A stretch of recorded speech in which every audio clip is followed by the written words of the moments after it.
नमस्कार, I am Shivani Singh. So friends, कैसे हैं आप सभी? आई होप आप बहुत ही बेस्ट होंगे, मस्त होंगे, ज़बरदस्त होंगे, हुदा होंगे। सो जैसा आप सब जानते हैं कि मैं आपको कंटिन्यू प्रिपरेशन करा रही हूँ स्पेशल सीटेट दिसंबर एग्जाम 2024 की। और यहाँ पे जो टुडे सेशन है वो है स्पेशल हिंदी गद्यांश पे पद्यांश करें 2 मिनट में सॉल्व। पेपर में छपने वाले सारे MCQs बाय शिवानी सिंह मेरे द्वारा ही कंटिन्यू आपको ये सेशन यहाँ पे कराए जा रहे हैं। और हाँ फ्रेंड, देखो जहाँ पर आपके लिए CDP और यहाँ पे EVS मैथ्स हिंदी है ना, और इंग्लिश ये इंपॉर्टेंट संस्कृत, लेकिन यहीं पर जो है हिंदी में आपके जो 15 क्वेश्चन बनेंगे, हिंदी में जो आपके 15 क्वेश्चंस बनेंगे वो आपके बनेंगे गद्यांश में पद्यांश से। अब गद्यांश में पद्यांश को किस तरह से सॉल्व करना है, देखो 90% चांसेस जो है रहते हैं आपके कि गद्यांश पद्यांश जो आपने पढ़ा है वो नहीं आएगा। सिर्फ और सिर्फ 10% ही चांसेस है कि जो हम पढ़ के जाते हैं या फिर कहीं से हमने जो है यूट्यूब से प्रैक्टिस की है या फिर अपने सॉल्व पेपर से प्रैक्टिस की है, अपनी बुक से प्रैक्टिस की है, या फिर कैसे भी जिस भी जो है बेसिस के थ्रू आपने पढ़ा है, जिस भी तरीके से आपने पढ़ा है, तो वहाँ से बहुत कम चांसेस रहते हैं कि हमें वो जो है गद्यांश से पद्यांश सेम टू सेम वही मिले। जो है आपकी 90% चांसेस आपके नहीं के ही रहते हैं कि जो हम पढ़ के जाते हैं वो नहीं मिले। अब वहाँ पर हम किस तरह से सॉल्व करेंगे, देखो सबसे मेन है कि हमें कंसेप्ट पता आना चाहिए। क्या सबसे मेन है, हमें कंसेप्ट पता होना चाहिए कि हमें किस माध्यम से सॉल्व करना है, बस। और क्या, अब अगर हमें कंसेप्ट पता होगा ना तो फिर कुछ भी गद्यांश है, कोई सा भी पद्यांश है, हमें बिल्कुल भी टेंशन लेने की ज़रूरत नहीं है।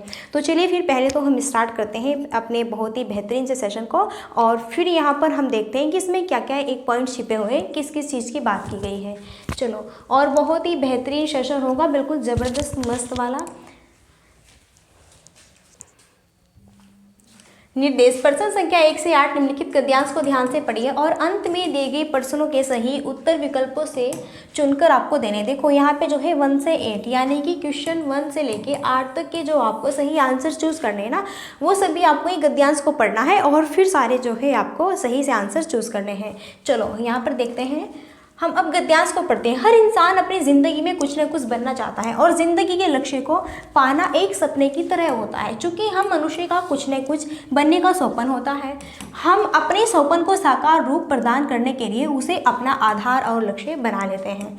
अपने सपने के अकराने पर अपने भविष्य की नींव रखना आरंभ करते हैं। हमारा लक्ष्य कुछ भी हो सकता है, हम चिकित्सक बन सकते हैं, इंजीनियर, राजनेता, अभिनेता, सरकारी कर्मचारी, अध्यापक, कुछ भी बनने की सोच हम सकते हैं। हमारी शिक्षा का स्तर भी लक्ष्य के आधार पर बढ़ने लगता है। और यहाँ पे कुछ नेक्स्ट है वो मैं बताऊंगी। देखो यहाँ पे जो आज का गद्यांश है ना, वो बेहतरीन क्यों है, बेटर क्यों है, बिल्कुल मैं बताऊंगी वो बेहतरीन क्यों है, बेटर क्यों है। क्योंकि जो आज की गद्यांश में बात की गई है वो की गई है सिर्फ और सिर्फ आपकी रियल लाइफ से कनेक्टेड करके। देखो हर इंसान जो है अपनी लाइफ में कुछ ना कुछ बनना चाहता है, ऑब्वियसली ये बिल्कुल बात क्या है, करेक्ट है भाई। हर जो इंसान है अपनी लाइफ में कुछ ना कुछ बनना चाहता है, बिल्कुल ये क्या है आपकी एक क्लियरिटी बात है। और ज़िंदगी के लक्ष्य को पाना एक सपने की तरह, जैसे कि आपका क्या यहाँ पे लक्ष्य है कि मुझे सीटेट क्वालिफाई करना है, और सीटेट को क्वालिफाई करने के बाद में मुझे फिर जब भी सुपर टेट की वैकेंसीज आएगी तो फिर मैं उसमें जो हूँ यहाँ पे क्वालिफाई करने के लिए, यानी कि मैं सुपर टेट के एग्जाम्स में बैठने के लिए अवेलेबल हो जाऊँगा या फिर हो जाऊँगी। और फिर यहाँ पर क्या करूँगी, मैं बढ़िया टीचर बन के निकलूँगी या फिर बढ़िया टीचर बन के निकलूँगा। चूँकि हम मनुष्य का कुछ ना कुछ बनने का सपना होता है, हम अपने सपन को साकार रूप प्रदान करने के लिए अपने जो है आधार पर लक्ष्य बना लेते हैं। देखो कुछ यहाँ पे चिकित्सक बनना चाहते हैं, क्या कुछ यहाँ पे इंजीनियर बनना चाहते हैं, कुछ डॉक्टर बनना चाहते हैं, कुछ राजनेता बनना चाहते हैं, और यहीं पे कुछ टीचर्स अध्यापक बनना चाहते हैं भाई, कुछ पुलिस बनना चाहते हैं, कुछ दरोगा बनना चाहते हैं, कुछ पायलट बनना चाहते हैं, कुछ आर्मी में जाना चाहते हैं। सबका अलग अलग क्या है फील्ड है। कोई प्लेइंग के जो है यहाँ पे स्टार्टिंग में बनना चाहता है, किसी की अगर हम बात करें कोई सरकारी कर्मचारी, अध्यापक, कुछ भी बनने की सोच सकता है। देखो यहाँ पर ये तो ऑब्वियसली है कि कोई भी बंदा सिर्फ और सिर्फ एक ही बेसिस पर नहीं सोचता, सबकी जो थिंकिंग होती है वो अलग अलग तरीके से होती है कि मुझे कुछ और बनना है, मुझे कुछ और बनना है भाई, मेरी थिंकिंग इस जो है चीज़ पर है तो मुझे वो बनना है, मुझे वो बनना है। हमारी शिक्षा का स्तर जो है भी लक्ष्य के आधार पर बढ़ने लगता है। जो हमारा यहाँ पे लक्ष्य है वो जो है यहाँ पर बात की गई है किसके, लक्ष्य के आधार पर बढ़ने लगता है। तो यहाँ पर बहुत ही बेहतरीन है वो है आज का जो यहाँ पे हमारा गद्यांश है ना, वो है शिक्षा से रिलेटेड। और भी आगे कुछ नेक्स्ट पॉइंट है, ये भी काफ़ी इंपॉर्टेंट है, हम इसको भी पढ़ लेते हैं थोड़ा।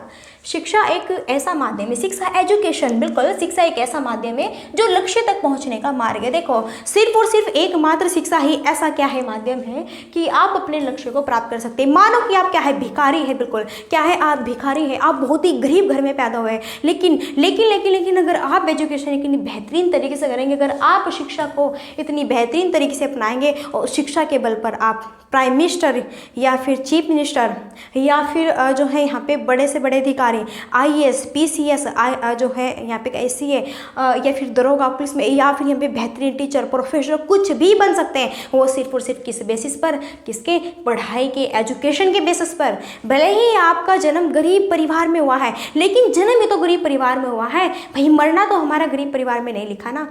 क्यों? बिल्कुल क्यों नहीं, क्योंकि हम यहाँ पे दिन रात मेहनत करेंगे अपने भविष्य को पाने के लिए और अपनी पूरी जो हमारी नीड्स आवश्यकता है उन्हें पूर्ण करने के लिए दिन रात मेहनत करेंगे, और शिक्षा के बल पर आप जो है कहीं से कहीं तक भी पहुँच सकते हैं। आपने बहुत यहाँ पे न्यूज़पेपर अगर पढ़ते होंगे तो बहुत अक्सर आपने ऐसा सुना होगा कि वो जो है रिक्शा चलाने वाले की बेटी IAS बन गई है, फलाने की ढिमकाने की, इस तरह से वो ऐसे बन गया। तो हाँ बिल्कुल, गरीब वर्ग के, भले ही आप गरीब वर्ग में पैदा हुए हो, लेकिन मरना हमारा अमीर वर्ग में तय है। क्यों? क्योंकि मुझे अपने दम पर ईमानदारी से कुछ करना है और आगे बढ़ना है और अपने जो है यहाँ पे पेरेंट्स का भी नाम रोशन करना है।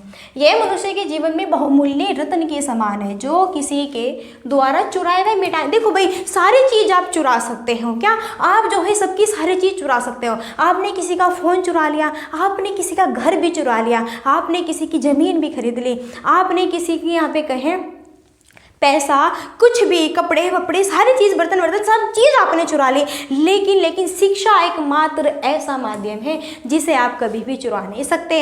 अब भाई मेरे पास में जितनी नॉलेज है तो आप उसे चुरा नहीं सकते, आपके पास में जितनी नॉलेज है मैं उसे चुरा नहीं सकती, या फिर जो भी है यहाँ पे जिसके भी पास में जितनी भी नॉलेज है, शिक्षा है, वो चुराई नहीं जाती। तो शिक्षा ही एकमात्र इस संसार में ऐसा माध्यम है जो कि कभी चोरी नहीं होता, बल्कि आपके कपड़े भी चोरी हो सकते हैं, आपका हुनर भी चोरी हो सकता है कि हाँ भाई देखो यहाँ पर ये बंदा ये करना चाहता है, क्यों ना मैं भी उसी तरीके उसी लाइन पे लगूँ, वो भी चोरी हो सकता है। हर एक चीज़ की कॉपीराइट है, हर एक चीज़ चोरी हो सकते हैं, लेकिन जो हमारी शिक्षा है, शिक्षा कभी भी चोरी नहीं हो सकती।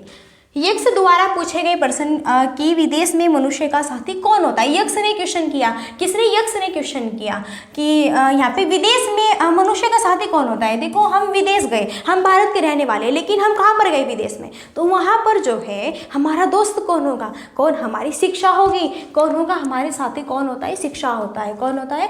शिक्षा होता है। यहाँ से क्वेश्चन बनेगा। युधिष्ठिर द्वारा इसका उत्तर दिया गया विद्या, यानी कि शिक्षा। किसने उत्तर दिया इसका? युधिष्ठिर ने दिया।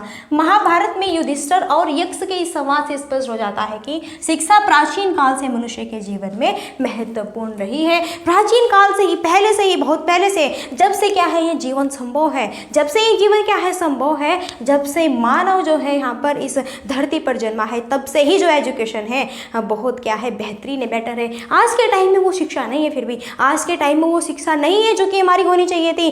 पहले प्राचीनतम काल में जो हमारी हिस्ट्री थी एंड जितनी भी हमारी शिक्षाएं थी, जो भी थी, सभी हमारे जो है भारतीय संस्कृति से अनुकूल और बिल्कुल एक कहते हैं ना प्योरिटी जिसमें थी वो थी। लेकिन आज के टाइम में अंग्रेजों ने सब उलट पलट करके हमारी शिक्षा में बहुत ही हेर फेर बदल करके बहुत चेंज कर दिया हमारी शिक्षा को। आज के टाइम में वो शिक्षा भी नहीं है जो कि पहले टाइम की शिक्षा थी। लेकिन यही बात है जो कि आज हमारे इस गद्यांश में कही गई है, वो है हमारी शिक्षा किसे, हमारी एजुकेशन से रिलेटेड, हमारे शिक्षा से रिलेटेड। अब आप मुझे बताइए आपकी समझ आया कि नहीं आया? सिर्फ और सिर्फ आज का जो गद्यांश है वो है हमारी शिक्षा से रिलेटेड, हमारी एजुकेशन से रिलेटेड, कि भाई शिक्षा ही क्या है। देखो हर इंसान अपनी ज़िंदगी में कुछ ना कुछ बनना चाहता है, सबका मन करता है काश मैं भी जो है डॉक्टर बनूं, या फिर मैं टीचर्स बनूं, या फिर मैं पढ़ाधिकारी बनूं, या फिर मैं पायलट बनूं, मैं इंजीनियर बनूं, मैं वो फलाना ढिमकाना, ऐसे सब सोचते हैं। फिर यहाँ पे बात करिए कि सिर्फ और सिर्फ एकमात्र शिक्षा ही ऐसा माध्यम है जो कि आपको कहीं से कहीं तक भी पहुँचा सकता है। तो चलो फिर अब हम यहाँ पे जो है क्वेश्चन को सॉल्व करते हैं, और वो भी बेहतरीन तरीके से। चलो देखो यहाँ पर स्क्रीन पर आपकी फर्स्ट क्वेश्चन आ चुका है। मनुष्य की जिंदगी में उसका आधार और लक्ष्य क्या होता है? धन कमाना और सफल बनना, स्वयं के सपनों को साकार करना, घर बसाना और जीवन में सुख सुविधाओं का भोग करना, मन चाहे नौकरी पाना। मनुष्य की जिंदगी में उसका आधार और लक्ष्य क्या होता है? देखो धन कमाना और सफल बनना ये तो है ही, सब क्या होती है, लेकिन ऑब्वियसली हमें जो मेन बताना है वो यहाँ पे चूज करना है, समझे? घर बसाना और जीवन में सुख सुविधाओं को भोग करना। मनचाही नौकरी ऐसे थोड़े ना मनचाही नौकरी पालोगे, जब तक मेहनत नहीं करोगे, जब तक एजुकेशन प्रोवाइड नहीं करोगे। ऐसा तो मेरा मन चाह रहा है कि चलो मैं वो बन जाऊँ, ये बन जाऊँ, ये, लेकिन भाई जब तक तुम पढ़ोगे नहीं तो कैसे बन जाओगे। तो मनचाही नौकरी ऐसे नहीं मिलती जब तक तुम मेहनत नहीं करोगे। तो मनुष्य की ज़िंदगी में उसका आधार और लक्ष्य क्या होता है? क्या होता है? स्वयं के सपने को साकार करना। बिल्कुल, मनुष्य की ज़िंदगी में हमारी क्या है? लाइफ है, हमारा जीवन है, हमें गॉड ने जीवन प्रदान किया, उसका आधार और हमारा लक्ष्य क्या है? हमारा लक्ष्य सिर्फ और सिर्फ यहीं पर यही रहेगा, हम स्वयं के सपने को साकार कर सकें, और वो भी कैसे? शिक्षा के माध्यम से कामयाब होकर के। क्लियर है इतनी बातें? तो स्वयं के सपनों को साकार करने के लिए ही तो हम अपनी पूरी जिंदगी में कुछ ना कुछ लक्ष्य प्राप्त करने के इच्छुक रहते हैं। आगे नेक्स्ट देखो, यहाँ पे ये थोड़ा आपका एडिटिंग सही नहीं हुआ। अगर आप अपने लक्ष्य तक पहुंचना चाहते हैं तो आपको किस मार्ग पर चलना चाहिए? ये ऑप्शन यहाँ पे देखो, धन के मार्ग पर, नीति के मार्ग पर, अध्यापक के बताए गए मार्ग पर, या फिर शिक्षा के मार्ग पर। बताइए, यहाँ पर ये जो क्वेश्चन है ना, ये भी आपका बहुत बेहतरीन क्वेश्चन है। चलो हमें जो है आप फटाफट आंसर दीजिए इसका। और चलो अब ये क्वेश्चंस बिल्कुल क्लियरिटी हो चुका है सही से। चलो यहाँ पर देखो, अगर आप अपने लक्ष्य तक पहुँचना चाहते हैं तो आपको किस मार्ग पर चलना चाहिए? देखो, अगर आपको अपना लक्ष्य प्राप्त करना है तो क्या आपको धन के मार्ग पर चलना चाहिए? भाई अगर आप पहले से ही पैसे के पीछे भागेंगे तो पैसा ऐसे नहीं मिल जाएगा आपको कि बिना कुछ करे ऐसे ही पैसा मिल जाएगा। नहीं, ये बिल्कुल जो है यहाँ पे नहीं होगा। अनीति के मार्ग पर, भाई गलत तरीके से, अनीति के मार्ग पर, नीति तरीके से नहीं, अनीति तरीका अपनाइए, तब आप जो है अपने सपनों को साकार कीजिए। अध्यापक के बताए गए मार्ग पर या फिर शिक्षा के मार्ग पर। बिल्कुल, बात किसकी हुई है? बात किसकी हुई गद्यांश में? देखो, हमें फालतू का नहीं सोचना है, सिर्फ और सिर्फ उसी बेसिस पर अपनी आंसर्स को गेट करना है, सिर्फ और सिर्फ वही सोचना है जो कि पूछा गया है। अगर हम फालतू का भी कुछ भी सोचने की कोशिश करेंगे ना तो समझे कि हम आर है या फिर पार है। तो यहाँ पर देखो, अगर आप अपने लक्ष्य तक पहुँचना चाहते हैं तो आपको कौन सा मार्ग जो है अपनाना होगा? भाई शिक्षा की ही तो बात की गई है, तब से हम बता रहे हैं चिल्ला चिल्ला कर, किसकी बात की गई? शिक्षा की। तो बस और ऑप्शन से हमें क्या लेना देना, और ऑप्शन को हटाओ, शिक्षा के मार्ग पर। आगे देखो, नेक्स्ट थर्ड क्वेश्चन है, आपको इसी तरीके से बेहतरीन तरीके से सॉल्व करना है अपने एग्जाम में जो है गद्यांश पद्यांश को।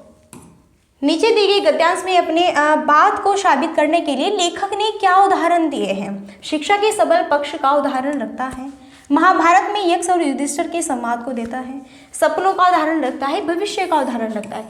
नहीं ये होगा, नहीं ये होगा, नहीं ये होगा। देखिए, गद्यांश में अपनी बात को साबित करने के लिए लेखक ने क्या उदाहरण दिया है? भाई लेखक ने अपनी बात को साबित करने के लिए किस किस के उदाहरण दिए हैं? तो आपने सुना होगा महाभारत में यक्ष और युधिष्ठिर का संवाद आया है, बिल्कुल आया है आपका यहाँ पे। सो इसको ही यहाँ पे इन्होंने क्या दिया है? इनके ही उदाहरण दिए हैं। महाभारत में यक्ष और युधिष्ठिर के संवाद को देता है, तो यहाँ पे जो है बी ऑप्शन क्या होगा? देखो, जितने भी बड़े महापुरुष हो चुके हैं, जो महापुरुष थे आपके, उनकी हम एग्जाम्पल्स देते हैं ताकि आप भी उनकी तरह आगे बढ़ने की कोशिश करो। देखो, उनकी तरह तो आप नहीं बन सकते, लेकिन हाँ उनकी ही जो है यहाँ पे राह पर चलने की कोशिश जरूर कर सकते हैं। अवश्य आप भी कुछ ना कुछ बन के निकलेंगे, कुछ ना कुछ बन के निकलेंगे अगर आप सही तरीके से सही मार्ग को अपनाते हैं। आगे चलिए, नेक्स्ट देखो, यहाँ पे बेहतरीन क्वेश्चन होगा। फॉर क्वेश्चन है, गद्यांश में प्रयुक्त शब्द राजनेता में कौन सा समास है? द्वंद्व समास, तत्पुरुष समास, बहुव्रीहि समास, अव्ययीभाव समास। राजनेता, देखो राजनेता का हम विग्रह करते हैं तो होगा राज का नेता।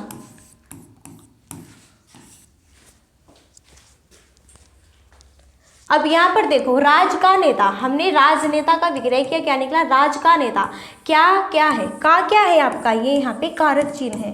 क्या है? कारक चिन्ह है। अब कारक चिन्ह किस में लगते हैं? कारक चिन्ह लगते हैं आपके तत्पुरुष समास में, इसलिए यहाँ पर बी ऑप्शन क्या होगा? करेक्ट होगा।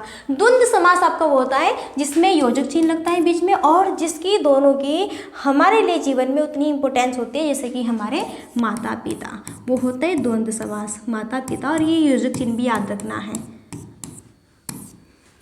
बहुव्रीहि समास, जिसमें हम किसी तीसरे बंदे की बात करते हैं, किसी तीसरे बंदे की यहाँ पर बात करते हैं, वो होता है बहुव्रीहि समास। जैसे मैंने बोला पीताम्बर, पीला है अंबर, जिसका किसका है? विष्णु भगवान का। अव्ययीभाव समास वो होता है जिसमें पहले क्या लगते हैं? अव्यय लगते हैं। क्या लगते हैं? अव्यय, या फिर उपसर्ग लग गया, वो होता है आपका अव्ययीभाव समास। जैसा मैंने कह दिया यथाशक्ति। तो मैंने पूछा कि बताइए मुझे हाँ यहाँ पे इत्थय होगा ये यथाशक्ति। मैंने कहा यथाशक्ति में मुझे बताइए कि कौन सा समास होगा। तो शक्ति यहाँ पर देखो एक मूल शब्द है, यथा क्या होगा यहाँ पे एक अव्यय शब्द हो गया, तो इसमें अव्ययभाव समास होगा। बताना है गद्यांश में प्रयुक्त शब्द राजनेता में कौन सा समास आया है, तत्पुरुष समास है, क्योंकि इसका विग्रह कीजिए राज का नेता और का के की ये किस में चलते हैं, यहाँ पे कारक चिन्ह होते हैं, तो इसी बेसिस पर हमें ये आंसर्स गेट करना था। आगे बढ़ो, देखो नेक्स्ट है, चलिए नेक्स्ट देखो यहाँ पर हम अपने सपने के आधार पर किसकी नींव रखना आरंभ करते हैं, भूतकाल की, वर्तमान की, भविष्य की, या फिर इनमें सभी की। देखो हम अपने सपने के आधार पर किसकी नींव रखना आरंभ करते हैं, भाई हमें अपने सपना पूरा करना है। क्या करना है, मुझे अपना सपना पूरा करना है, लेकिन आप किस जो है चीज़ पर इसकी बेसिस जो है रखेंगे, किस एक को माध्यम बनाएंगे। हाँ, भूतकाल जो बीत चुका, क्या जो बीत चुका, मानो कि यहाँ पे आपने जुलाई में सीटेट का एग्ज़ाम दिया था, लेकिन आप उसमें क्वालिफाइड नहीं हुए थे, नॉट क्वालिफाई हुआ था आपका वो, तो क्या फिर भी आप भूतकाल को रख करके इस बेसिस पर आप जो है अपनी नींव रखेंगे? नहीं भाई, जो बीत चुका है अब उसका क्या लेना देना, अब उसे कोई मतलब नहीं है, जो बीत चुका है उसे कोई मतलब ही नहीं है। आगे देखें क्या होगा वर्तमान में, चलो जो चल रहा है ठीक है, सही बात है, लेकिन हम अपने भविष्य की नींव रखेंगे। किसकी? भविष्य की नींव रखेंगे। भाई मैं क्यों पढ़ रहा हूँ, मैं क्यों पढ़ रही हूँ, क्यों पढ़ रहे हो आप? भाई मेरी शादी होगी, हाँ क्या बात है, भाई मेरे बच्चे भी होंगे, बिल्कुल सही बात है। अब भाई उनका लालन पालन पोषण भी करना है, वाइफ को बढ़िया शॉपिंग वॉपिंग भी करानी है, अच्छा बंगला भी बनाना है मुझे। अब वो कैसे करूँगा भाई, कुछ बन जाऊँगा तभी तो करूँगा। तो किसकी नींव पर मेहनत कर रहे हैं आज आप? भविष्य की। किसकी? भविष्य की। वही चीज़ पढ़ाऊंगी जो आपकी रियल से जुड़ी हुई होगी, रियल लाइफ से जुड़ी होगी। बताइए जितने भी यहाँ पे फ्रेंड्स हैं, क्या आपका यहाँ पे यही दायित्व है कि बस हम पढ़ रहे हैं और नौकरी ले लेंगे और क्या बस है ना हल्का फुल्का ऐसे ही? नहीं भाई, जितने भी हमारे फ्रेंड्स यहाँ पे देख रहे हैं ना वीडियोज़, भाई देखो गर्ल्स का तो चल जाता है, भले ही उसकी जॉब भी न लगे, लेकिन फिर भी जहाँ पे उसकी शादी होती है फिर भी वो जो है अपना चला ही लेती है। लेकिन भाई बॉयज़ को तो भाई यहाँ पे कुछ ना कुछ करना ही होता है। क्यों? क्योंकि उसे भविष्य, भाई शादी तभी होगी, वरना आज के टाइम में कोई शादी नहीं करेगा। पूछते हैं भाई क्या करते हो, भाई जॉब करते हो नहीं करते हो, क्या करते हो, अभी निठल्ले हो? नहीं भाई, अगर आप जॉब करते हो ना तो तुम्हारी फटाफट इतने जो है तुम्हारे पीछे जो है यहाँ पर रिश्तों की भी क्या लग जाएगी, लाइन लग जाएगी, भाई हमारी लड़की से कर लो, ऐसे वैसे वो देंगे ऐसे ऐसे होता है ना। तो यही बात है, आप किसके लिए, भविष्य क्या है आपका? हम शादी भी करेंगे, हमारे जब बच्चे होंगे तो उनका हम भरण पोषण और उनकी लाइफ को कैसे यहाँ पे जो है सही बनाएंगे। तो ये ही है, देखो मेन चीज़ है, बिल्कुल समझे। तो हम अपने सपने के आधार पर किसकी नींव रखना आरंभ करते हैं? भविष्य की, जो आने वाला है आगे। भाई अगर मैं अब पढ़ लूँगा तो मैं कल बिल्कुल आराम से बढ़िया तरीके से कमाऊंगा, लेकिन अगर मैं नहीं पढ़ूंगा या फिर ऐसे ही टाइम वेस्ट करूंगा तो फिर क्या, किसी के खेत में जाकर फिर ठेले पर सब्जी बेचूंगा।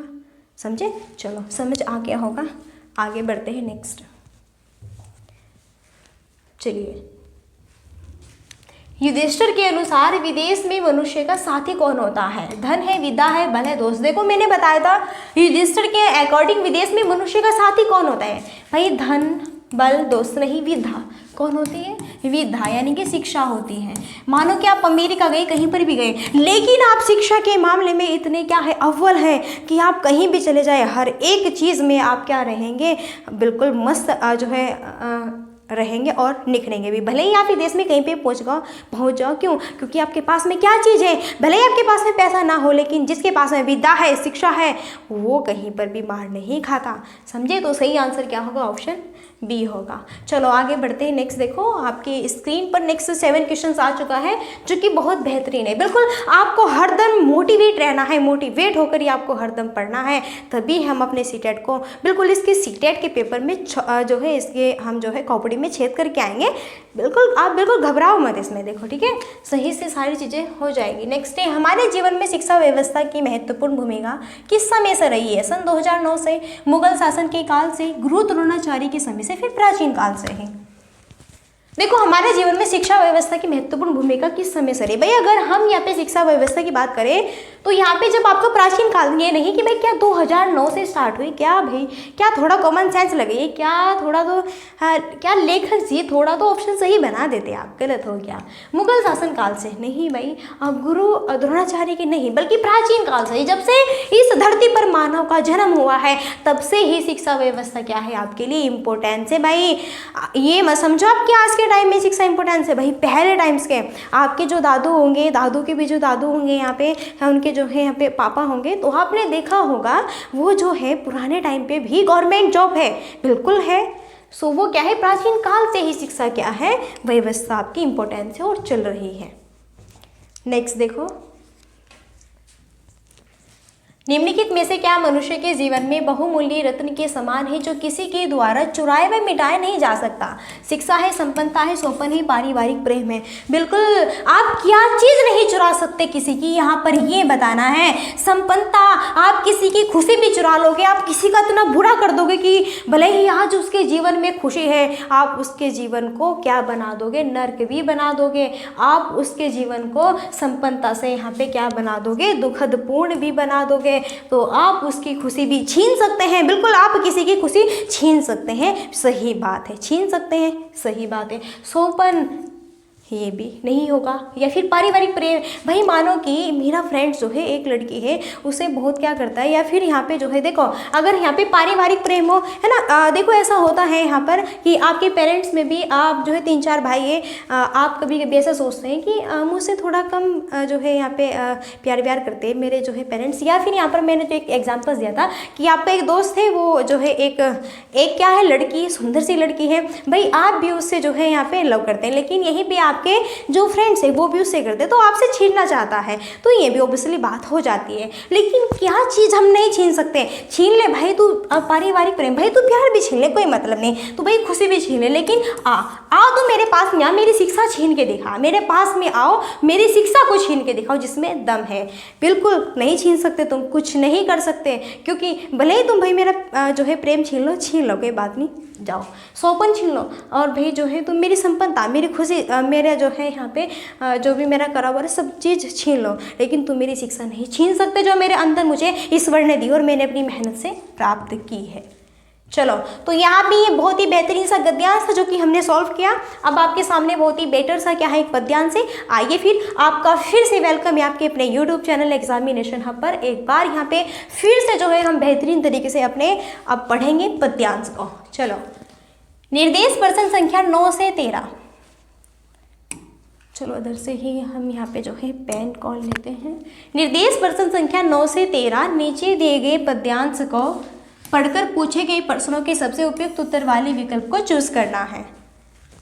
यह अवसर है, स्वर्णिम सुयुग है, खोना इसे नादानी में, रंगरेलियों में, छेड़छाड़ में, मस्ती में, मनमानी में, तरुण विश्व की बागडोर ले तू अपने कठोर कर में, स्थापित कर रे मानवता बर्बर नर्शस के उर में, धम्बी को कर ध्वस्त, धरा पर अस्त्र शस्त्र पाखंडों को, करुणा शांति स्नेह सुख भर दे, बाहर में अपने घर में यौवन की ज्वाला वाले दे, अभेदान पद दलितों को, तेरे चरण शरण में आहत, जग आश्वासन श्वासग है। यहाँ पर बहुत ही बेहतरीन सा पद्यांश आया है और बिल्कुल इस तरह के पद्यांश आपके एग्जाम्स में पूछे जा सकते हैं आपसे। अब हम क्या करेंगे, किस माध्यम से हम जो है इसको सॉल्व करेंगे। चलो यहाँ पर देखो, यह अवसर है, स्वर्णिम सुयुग है, खोना इसे नादानी में, रंगरेलियों में। बात की गई है, देखो यहाँ पर जो सुयुग है ना, ये बात करता है किसकी, युवावस्था की। किसकी, युवावस्था की। ये यहाँ पर बात करता है युवावस्था की। जो सुयुग है ना, इसका मीन्स होता है क्या, युवावस्था। बात करता है युवावस्था, यानी कि जब हम यहाँ पर 12 + 18 की एज में होते हैं, इस टाइमिंग की ये बात करते हैं। सो भाई देखो, ये जो हमारा टाइम होता है, जब हम 12 से 18 साल के होते हैं, युवावस्था का जो टाइम होता है, इस टाइम पर अगर तुम रंगरलियों में निकल गए, यानी कि तुम लड़कियों के पीछे भाग रहे हो, या फिर आप किसी भी चीज़ में नादानी कर रहे हो, गलत सलत उलट पुलट इधर उधर। बहुत होता है कि भाई इस वाले स्टेज में 12 से 18 प्लस के जो यहाँ पे युवा होते हैं वो गर्ल्स के पीछे भागकर अपनी लाइफ बर्बाद कर देते। तो कुछ नहीं है भाई, कान खोल के सुन लो, कुछ नहीं है। लड़की तुम्हारे पीछे भागे ऐसा बनो, तुम लड़की के पीछे मत भागो, लड़की तुम्हारे पीछे भागे ऐसा बनना चाहिए तुमको। तो तुम लड़की के पीछे कहाँ भागकर अपना टाइम वेस्ट कर रहे हैं? जिसके पीछे तुम आज भाग रहे हो ना, कल को उसकी ही शादी किसी गवर्नमेंट टीचर के साथ हो जाएगी, फिर किसी गवर्नमेंट बंदे के साथ हो जाएगी, फिर तुम क्या बढ़िया चक्की बेचते रहना अपने घर पे, या फिर किसी के खेती में जाके काम करते रहना, या फिर ठेला लगा लेना, सब्जी बेचते रहना, आलू ले लो, पालक ले लो, है ना, ऐसे करते रहना। तो यहीं पे रंगरलियों में बात की गई है, कभी भी किसी लड़की के पीछे मत भागो, ऐसा बनो कि लड़की तुम्हारे पीछे भागे। तो युवावस्था में अगर आप इस साइड भी निकल जाते हैं तो भी आपकी ज़िंदगी बर्बाद हो सकती है। छेड़छाड़ में, आप किसी के साथ में बुरा व्यवहार कर रहे हैं, छेड़छाड़, ये भी गलत है। मस्ती में, या फिर अपनी मस्त में क्या है धुन है, या फिर अपनी ही मनमानी कर रहे हैं, तो ये क्या है भाई, युवावस्था में सारी चीज़ें होती हैं, सारी चीज़ें। जो भी 12 प्लस 18 प्लस की एज में बेहतरीन एक बंदा निखर गया ना, तो समझो आपकी लाइफ क्या है, बिल्कुल बल्ले बल्ले है। लेकिन जिसने भी इस वाले स्टेज में अपनी लाइफ को बिल्कुल भी थोड़ा सा भी इधर उधर डिसमिस कर दिया ना, समझो आपकी पूरी लाइफ क्या है, बर्बाद है। यही एक ऐसी लाइफ है जिसमें आप कुछ भी बन सकते हैं। इसमें आप गुंडागर्दी कर लो, गुंडे बन जाओ, चोरी कर लो, चोर बन जाओ, मेहनत कर लो, शिक्षा को पालो, गवर्नमेंट जॉब ले लो। इस वाले स्टेज में आप जो भी कुछ आपके मन में करना चाहते हैं वो आप बन सकते हैं। तो यही कही गई है, ये वाली स्टेज हमारे लिए बहुत ही क्या है, बेटर है। फिर यहाँ पर एक करुणा शांति स्नेह सुख भरते बाहर में अपने घर में यौवन की ज्वाला वाले दे अभिदान पर दलितों को। फिर यहाँ पे बात की गई है, जो भी यहाँ पे कौन है, जो यहाँ पर निम्न जिसकी क्या है, धार्मिक, जिसका धर्म क्या है, निम्न है, जो अनुसूचित जनजाति के हैं या फिर अनुसूचित जाति के बंदे, उनको परेशान मत करो। आपने उनके साथ में कितना अत्याचार किया है, उन्हें अत्याचार रहित करो, उनके साथ में गलत व्यवहार नहीं करो, क्योंकि तुम बंदे हो, वो भी बंदे हैं, तुमको भी ईश्वर ने बनाया है, उनको भी ईश्वर ने बनाया है। सिर्फ और सिर्फ फर्क इतना है कि तुमने ही जो है इन मानव जीवन को इस भेदभाव की क्रिएशन में लाके खड़ा किया है, बल्कि और कुछ नहीं है। तुम भी वही हो, ये भी वही है, हम भी वही हैं, कोई भी है, सब क्या है, इक्वल है। और हर एक बंदे में इतनी क्वालिटी है कि भले ही चाहे कोई दलित हो या फिर कोई एससी का हो, एसटी का हो, बीसी का हो, जनरल का हो, हर एक बंदे में ईश्वर ने ऐसी क्वालिटी दी है कि अगर किसी का जन्म धरती पर हुआ है तो ऑब्वियसली भगवान ने, ईश्वर ने उसे कुछ ना कुछ करने की क्वालिटी, एक उसमें ऐसी क्वालिटी जागृत की है जिससे कि वो यहाँ पे अपना भरण पोषण और अपनी लाइफ को अच्छे से एंजॉय कर सके। लेकिन वो हमें अपने अंदर निहारना होता है कि हमारे अंदर ईश्वर ने क्या वो क्वालिटी दी है जिस क्वालिटी के बेस पर हम आगे चलकर अपना नाम कमा सके। जैसे यहीं पे मुकेश अंबानी की बात ले लो, उसके पास में दिमाग है, पढ़ाई नहीं है उतनी, 5 क्लास तक ही पढ़ा है, लेकिन क्या है, दिमाग है भाई। दिमाग से क्या है, पूरी जियो कंपनी के स्टार हैं। यहीं पर बात करें अगर हम, हमारे प्राइम मिनिस्टर नरेंद्र मोदी जी हैं, क्या है, दिमाग का खेल ने राजनेता बन गए। फिल्मी स्टार वगैरह भाई जितने, क्या है, सुंदरता है, दिमाग है, सुंदरता है, तो क्या बन गए, फिल्मी स्टार में बन गए। यहीं पे प्लेइंग जो करते हैं खेल, क्रिकेट वगैरह, क्या है, एक हुनर है, एक फिजिकल हुनर है, एक शारीरिक हुनर है हमारे अंदर, उसमें स्टार बन गए। तो यही चीज़ है कि भाई कुछ भी हो, कोई भी बंदा हो, सब में हर एक क्वालिटी ज़रूर होती है, बस वो हमें पहचानना का नज़रिया पता होना चाहिए। अब चलो वही समझ आ गया होगा, अब हम आगे क्वेश्चन सॉल्व करते हैं बेहतर तरीके से। चलो आपके सामने स्क्रीन पर क्वेश्चन है, चलिए। पद्यांश की पंक्तियों के माध्यम से किस अवसर को स्वर्णिम सुयुग कहा गया है? देखो सुयुग किसको कहा गया, मैंने बताया था ना, बचपन को नहीं, बुढ़ापा को, मातृत्व नहीं, जवानी। जवानी यानी कि युवावस्था। मैंने कहा आपको युवावस्था, जवानी। आप जवानी में कुछ गलत भी कर सकते हो और कुछ अच्छा भी कर सकते हो। ये एक ऐसे स्टेज है, अगर ये भी, जिस भी बंदे ने ये स्टेज अपनी थाम ली ना अपनी मुट्ठी में, जिसने भी ये स्टेज अपनी मुट्ठी में थाम ली, समझो वही क्या है, पार है। तो भाई इस वाली स्थिति में, जवानी में, आप अपनी जवानी को मत खो बैठना, या फिर अपने आपा ही मत खो बैठना। ऐसा अच्छा काम कर गुजरे जिससे कि सबका नाम हो और आपके पेरेंट्स का भी। चलो फिर आगे बढ़ते हैं नेक्स्ट। बहुत ही बेहतरीन से क्वेश्चन जो है हमारे चल रहे हैं भाई यहाँ पर। दिए गए गद्यांश को पढ़कर दिए गए पद्यांश के अकॉर्डिंग विश्व की बागडोर तरुण के हाथों में क्यों सौंपी जाती है? क्योंकि युवावस्था में किसी कार्य में दृढ़ता होती है, क्योंकि युवावस्था में जोश उत्साह अत्यंत होता है, युवा में स्थितियों को बदलने की क्षमता होती है। उपरोक्त सभी देखो पद्यांश के अकॉर्डिंग विश्व की बागडोर तरुण के हाथों में क्यों सौंपी? तरुण का मतलब क्या होता है? युवावस्था होता है।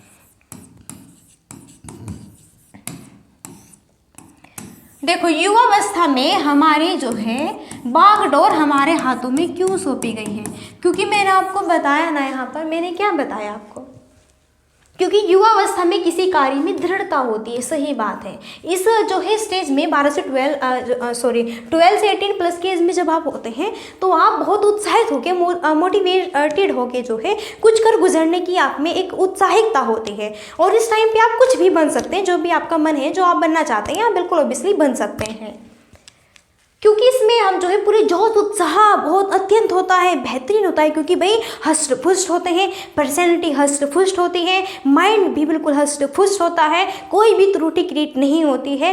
पूरे उत्साह के साथ में हम इसमें जो है फलते बढ़ते आगे बढ़ते हैं। युवा में स्थिति को बदलने की क्षमता होती है। आज मेरी स्थिति क्या है, लेकिन मुझे उस स्थिति को पहुंचना है, और किस माध्यम से मैं पहुंचूंगा या फिर पहुंचूंगी, वो भी आप यहाँ पे आप में इतनी कैपेसिटी होती है।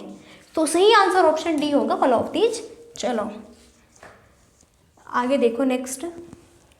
12 में और अपने घर में, सॉरी 12 नहीं बाहर, सॉरी भाई, बाहर में और अपने घर में क्या भरने की चर्चा कविता में नहीं की गई है? करुणा, दुख, सुख, प्रेम। भाई बाहर हो या फिर घर में हो, आप बाहर हो या फिर अपने घर में हो, तो क्या भरने की चर्चा कविता में नहीं की गई है? करुणा भरिए, बिल्कुल सुख भरिए, बहुत प्रेम दीजिए सबको, सबको जो भी आपके आसपास के फ्रेंड्स हैं, जो भी आपके पेरेंट्स हैं, सबको बहुत प्रेम दीजिए, बहुत लगाव दीजिए, सुख दीजिए सबको, करुणा दीजिए। लेकिन दुख ना तो किसी के बाहर ना किसी के अंदर, बिल्कुल भी नहीं। बाहर में और अपने घर में कभी भी दुख की चर्चा मत कीजिए। तो सही आंसर ऑप्शन बी होगा। चलो आगे बढ़ते हैं। नेक्स्ट देखो, स्क्रीन पर क्वेश्चन है। नेक्स्ट देखो, दे अभिदान पद दलितों को पंक्ति के माध्यम से कवि यहाँ क्या कहना चाहते हैं? हमेशा से सुखी दलितों का ध्यान रखें, सदियों से दलितों के साथ किए जा रहे प्रेम को बनाए रखें, दलित वर्गों से भयभीत होने की आवश्यकता है, सदियों से शोषित दलितों को भय रहित करें। सदियों से आप शोषण करते आ रहे हैं दलितों को, उनको भय रहित करें, उन्हें डराने की कोशिश मत करें। आज के टाइम में आप किसी को भी, अच्छा आज का टाइम में, पहले जो टाइम था ना, बिल्कुल इनके साथ बहुत बुरा हुआ है पहले टाइम पर, लेकिन आज के टाइम पर आप जो है किसी को भी ऐसे यहाँ पे, वो चाहे किसी भी जाति का हो, आप किसी को भी आज के टाइम पे ऐसे भय जो है डरा नहीं सकते। भले ही आप अपने आप क्या है राजा है, किंग है, भले ही ये क्या है एक गरीब वर्ग का है, लेकिन आप किसी को आज के टाइम में नहीं डरा सकते। ये बात याद रखना, आज का टाइम बहुत अलग है। तो सही आंसर ऑप्शन सी होगा। नेक्स्ट देखिए, निम्नलिखित में से कौन सा शब्द अत्याचारी के समानार्थी है जो इस पद्यांश में प्रयुक्त की गई है? छेड़छाड़, करुणा, ज्वाला, नृशंस। अत्याचारी का समानार्थी है तो यहाँ पे होगा क्या? नृशंस। ये क्या है आपका? अत्याचारी का समानार्थी। देखो एक दो क्वेश्चंस आपका ग्रामेटिकल का भी क्वेश्चंस बनता है, और यहाँ से ये आपका जो है ग्रामेटिकल वाला क्वेश्चन था, ग्रामर का क्वेश्चन था। चलो नेक्स्ट है, अभिप्सा का संधि विच्छेद क्या होगा? अभी प्लस इप्सा, अभी प्लस इप्सा, अभी प्लस इप्सा, अभी प्लस इप्सा। सो भाई यहाँ पे है अभिप्सा, यहाँ से देखते रहना आप, अभिप्सा। चलो तो देखो यहाँ पे ये जो भय पे बड़ी की मात्रा नहीं, ये छोटी की मात्रा में कन्वर्ट हो जाएगा। अभी प्लस बड़ी की मात्रा बड़ी ई में कन्वर्ट होगी, आधा पैसा जो का तो आएगा अभिप्सा। और यहाँ पे देखो अभिप्सा, यहाँ पे ये क्या है? ए है, अभी भय,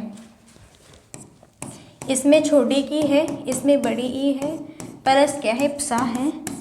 यहाँ पे ई बन के बड़ी ई बन जाएगी, तो पूर्ण वर्ण क्या बनेगा? अभिप्सा बनेगा। अभिप्सा पूर्ण वर्ण यहाँ पे बन जाएगा।